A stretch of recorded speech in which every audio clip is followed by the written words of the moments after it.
Greetings, brethren, sistren, and otherin. Here's a fun one for you, for my writers, okay? I was asked to be part of a writing group by one of my favorite authors. That was cool. And we were using a famous author's book on writing with exercises. And this is one of the exercises. I want you to tell me what you think.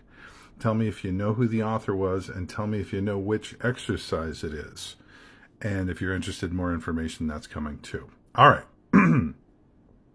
Once upon a time, oh, not in my time, or in my father's time, or in his father's time, but once, before the first cold winter light of the first dawn broke upon the grandfathers of the firs and spruces of Midgard's eldest forest, shaggy-limbed, snow-bound, and ice-rimed, with no rumor yet of the first spring still to come, before Ratakoskir the squirrel carried the first sharp-witted, blade-tongued, vile-minded, and wholly fictitious missive from the eye-bright Violfenir to the cold-worm Nogdir, thereby sparking a smoldering feud that seethes and bubbles with hatred to this very day, before the cracked and sundered bones of Ymir had rested for a night and a day and yet another long frigid night, a night when the sere, unblinking stars burned with a cold, distant light, set as they were in the reaches of Ymir's skull, grave watchers over the follies of proud-hearted Aesir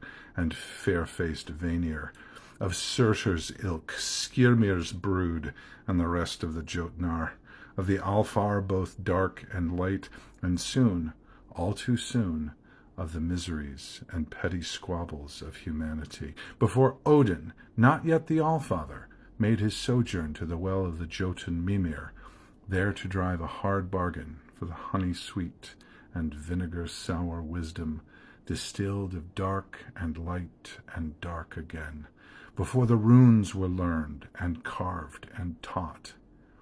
There was a great gray-black forest cat, long of limb, with luxuriant fur that laughed at the blizzard's fury, and feet as silent as a graveyard curse.